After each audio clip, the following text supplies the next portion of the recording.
গ্রামটা ছিল ছোট, শান্ত আর একেবারে প্রকৃতির কোলে ঢাকা। গ্রামে বাস করত এক বুড়ি। বুড়ির ছোট্ট একটা কুঁড়ে ঘর ছিল, মাটির দেওয়াল, খড়ের ছাউনি। প্রতিদিনের মতো সেদিনও পাখির ডাক আর হালকা বাতাসে ঘুম ভাঙল বুড়ির। কিন্তু আজ তার মনে একটা আলাদা ইচ্ছে। অনেক দিন হলো মেয়ের বাড়ি যাই না, আজ যাই। তার কণ্ঠে ছিল আনন্দ, কিন্তু সেই আনন্দের আড়ালে ছিল একটুখানি একাকিত্ব। সে ধীরে ধীরে লাঠিটা হাতে নিয়ে বেরিয়ে পড়ল জঙ্গলের পথে। গ্রামের সীমানা পেরিয়ে বুড়ি যখন জঙ্গলের ভেতরে ঢুকল, তখন চারপাশের পরিবেশ একেবারে বদলে গেল। সূর্যের আলো আর আগের মতো উজ্জ্বল নয়। পাতার মচমচ শব্দ, দূরে কোথাও অদ্ভুত আওয়াজ, মনে হচ্ছিল জঙ্গলের প্রতিটা গাছ যেন তাকে দেখছে। তার পায়ের শব্দ যেন আরও জোরে শোনা যাচ্ছে। হৃদস্পন্দনও একটু একটু করে বেড়ে যাচ্ছে। ঠিক তখনই ঝোপের আড়াল থেকে কিছু একটা নড়ল। জঙ্গলের ভেতর আরও একটু এগোতেই গাছের ছায়ার আড়াল থেকে বেরিয়ে এলো চালাক শেয়াল। এই বুড়ি, কোথায় যাচ্ছিস? তোকে দেখে তো বেশ সুস্বাদু মনে হচ্ছে, এখনই খেয়ে ফেলি। শিয়ালের কণ্ঠে ছিল আত্মবিশ্বাস, কারণ সে জানে সে শুধু শক্তিতে নয়, বুদ্ধিতেও তীক্ষ্ণ। বুড়ি একটু থামল। তার চোখে এক মুহূর্তের জন্য ভয় দেখা গেল, কিন্তু পরের মুহূর্তেই সে নিজেকে সামলে নিল। আরে বাবা, এখন খেলে কি লাভ? দেখো না, আমি তো একেবারে শুকনো। মেয়ের বাড়ি গিয়ে একটু মোটা হয়ে আসি, তখন না হয় খাস। শেয়াল চোখ ছোট করে তাকালো। সে যেন বুড়ির প্রতিটা কথা বিশ্লেষণ করছে। কিছুক্ষণ ভেবে সে বলল, ঠিক আছে, তবে আমি কিন্তু সব মনে রাখবো। বুড়ি ধীরে ধীরে এগিয়ে গেল, কিন্তু তার মনে একটা ভয় থেকেই গেল। এই শিয়ালটা কিন্তু সহজে ছাড়বে না। হঠাৎ করে জঙ্গলের নিস্তব্ধতা ভেঙে এক প্রচণ্ড গর্জন শোনা গেল। গাছের ফাঁক দিয়ে ধীরে ধীরে বেরিয়ে এলো এক বিশাল বাঘ। তার প্রতিটা পা ফেলার শব্দ যেন মাটিকে কাঁপিয়ে দিচ্ছে। চোখ দুটো জ্বলছে, ক্ষুধা আর হিংস্রতায় ভরা। বুড়ি, কোথায় যাচ্ছিস? আজ তোর রক্ষা নেই। এই মুহূর্তে বাতাস পর্যন্ত যেন থেমে গেল, কিন্তু বুড়ি আবারও নিজের বুদ্ধির ওপর ভরসা করল। বাঘ ভাই, এখন আমাকে খেলে মজা পাবে না। আমি তো একেবারে হাড্ডিসার। মেয়ের বাড়ি গিয়ে মোটা হয়ে আসি, তখন খেলে বেশি মজা পাবে। বাঘ একটু থামল, যেন সে কল্পনা করছে একটা মোটা শিকার। ঠিক আছে, কিন্তু আমি কিন্তু ভুলবো না। বুড়ি আবারও বেঁচে গেল, কিন্তু তার হৃদস্পন্দন তখনও দ্রুত চলছে। জঙ্গলের আরও গভীরে ঢুকতেই হঠাৎ করে ঝোঁপ নড়ল, মাটিতে ভারী পায়ের শব্দ।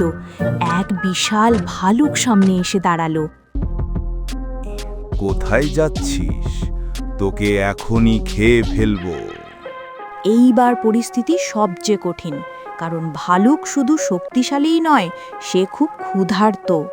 এই মুহূর্তে যে কেউ ভয় পেয়ে চিৎকার করত, কিন্তু বুড়ি সে আবারও মাথা ঠান্ডা রাখল। আরে বাবা, এখন খেলে কি লাভ? দেখো না, আমি তো একেবারে শুকনো। মেয়ের বাড়ি গিয়ে একটু মোটা হয়ে আসি, তখন না হয় খাস। বুড়ির কথাগুলো শুনে ভালুক একটু থামল। তার চোখে চিন্তার ছাপ। সে যেন নিজের মনে হিসাব করছে, এখন খেলে কম পাবো, পরে খেলে বেশি। ঠিক আছে, তবে ফিরে আসবি, আমি অপেক্ষা করব। অবশেষে অনেক কষ্ট আর ভয় পেরিয়ে বুড়ি তার মেয়ের বাড়িতে পৌঁছালো। দরজা খুলতেই মেয়ের মুখে ফুটে উঠল এক অপার আনন্দের হাসি। মা, তুমি এসেছো? এই ঘরটা যেন একেবারে আলাদা একটা জগৎ। এখানে নেই কোনো ভয়, নেই কোনো হিংস্রতা, শুধু ভালোবাসা, যত্ন আর শান্তি। দিন যায়, বুড়ি খায় পিঠা, ভাত, মাছ, বিশ্রাম নেয়, হাসে, গল্প করে। ধীরে ধীরে সে হয়ে ওঠে গোলগাল আর টসটসে। কিন্তু এই আনন্দের মাঝেও তার মনের ভেতরে একটা ভয় ধীরে ধীরে বড় হতে থাকে, কারণ সে জানে ফেরার পথটা এত সহজ হবে না। ভালুক, বাঘ, শেয়াল সবাই অপেক্ষা করছে। বুড়ি তার সব ভয় মেয়েকে খুলে বলল। মেয়ে চুপ করে শুনল, একটু ভাবল, তারপর হঠাৎ তার চোখে এক বুদ্ধির ঝিলিক জ্বলে উঠল। মা, ভয় পেও না, আমি একটা উপায় বের করেছি। সে দ্রুত একটা বড় লাউ এনে হাজির করল। লাউটা ছিল গোল, মসৃণ আর শক্ত খোসার। ধীরে ধীরে ভেতরটা ফাঁকা করা হলো। তারপর বুড়িকে ভেতরে বসিয়ে দেওয়া হলো। লাউটা ধীরে ধীরে গড়িয়ে দেওয়া হলো পথের দিকে। লাউ গড় গড় করে গড়িয়ে চলল। ছোট্ট একটা লাউ, কিন্তু তার ভেতরে লুকিয়ে আছে এক অসাধারণ বুদ্ধি। প্রথমেই সামনে এলো সেই ভালুক। সে এখনো অপেক্ষা করছে তার শিকারের জন্য। এই লাউ থাম, বুড়িকে দেখেছিস? লাউটা থেমে গেল। ভালুক সন্দেহ ভরে তাকালো। এই মুহূর্তটাই ছিল সবচেয়ে গুরুত্বপূর্ণ, ভুল হলেই শেষ। না রে ভাই, আমি তো শুধু গড়াচ্ছি। তার মনে একটু সন্দেহ হলো।